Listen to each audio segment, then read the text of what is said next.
Hello, ladies and gentlemen on YouTube. Matt here, and today I like to talk about the Otherkin.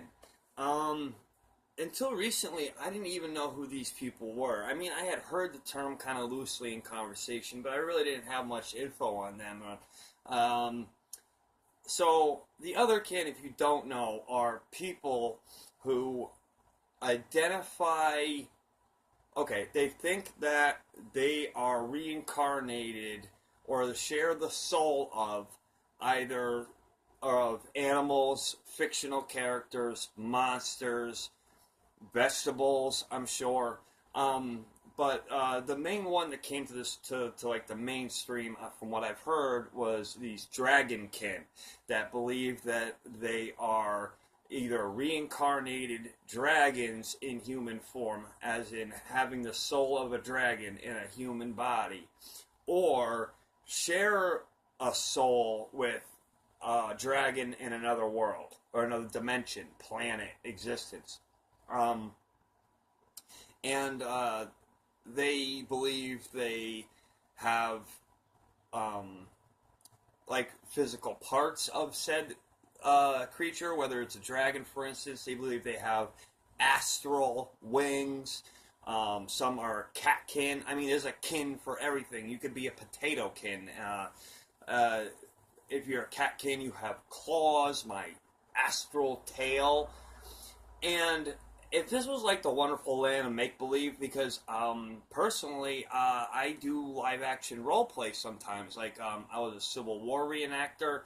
I've been, when I was younger, I did the Renaissance fairs. I think that, I mean, there's nothing wrong with that. I mean, it's all part of acting. It's fun, it's creative, it's just a way of expressing yourself. Like, for instance, when I did Civil War reenactments, I like history, it was fun to do.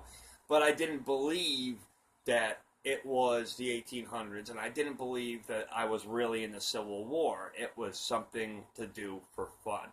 Where these people draw the line is that they believe this to be real. It's not fun. It's not something you do on the weekend. It's not a hobby. They really think they're a dragon. And here's where it gets really weird, okay? Aside from this kind of like mental split they're having, I actually read about these dragonkin folks that are buying, get this, dragon sperm. Yeah. Seeing as dragons don't exist, they are buying what?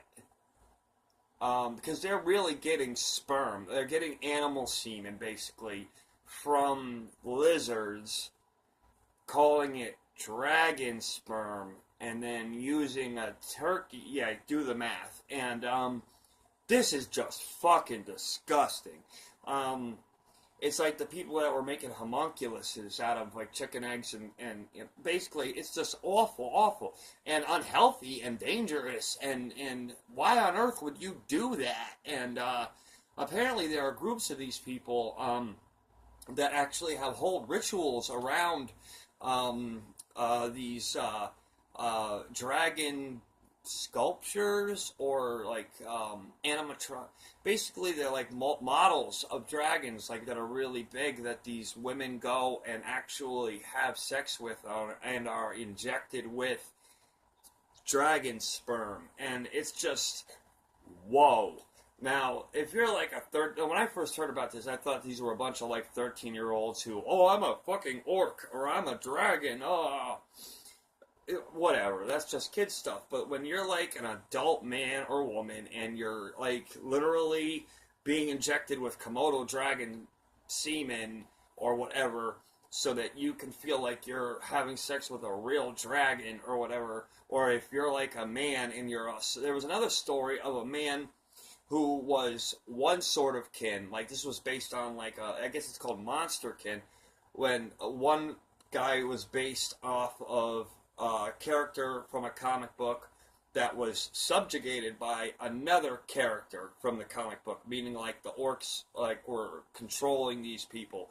And when these two people got in close to each other, two human people, they literally started battling like they were ready to kill each other, and it came to the point where one person was hospitalized and almost died, and that's insane. And when they were asked, why'd you do it? Oh, well, he was an orc, and whatever. What? Like, you're going to end up in the freaking loony bin. I mean, what is the world, like, with all the stuff that's going on in the world right now, with all the real world problems that affect us day to day, like, I'm lucky enough to live in the United States. I have a friend that lives in Europe that there was a woman stoned on his street. He lives in Romania, and Albania. Excuse me. And a woman was stoned on his street last week because of a blood debt from 100 years ago. When you have stuff like that going on in the world, and you're arguing with somebody because you think you're an orc and they're something else, what? Like, do you really have that little to do or to think about? Like, wow. Like, is this like a disability, like, or a disorder, a mental disorder that, like, you have these split personalities or something? Like, is there any substance to this? Like, I really can't find it, or whether it's all imaginary. But like, if you get on Tumblr, which is poison, by the way, Tumblr is just destroys your brain. These people are a big community on there, and wow, ooh. Some of the shit that they say. Listen, for Otherkin people, you are not a dragon. You are not a snake, a cat, a mouse, a potato, a carrot, a Volkswagen, whatever. You are not any of these things. You are a human, male or female, and that's just the way it is. And if you don't think that, well, then you might need to like seek some psychiatric therapy, because if you come to the point where you're attacking people and having sex with lizards because you think you're something that you're not, that's not healthy, folks. So that's basically it. You know, I just want. I know I posted a few videos today. You know, I'm just bored this morning. I've been cruising the internet and there's been so much bullshit. It's not even funny. So that's that, and thanks.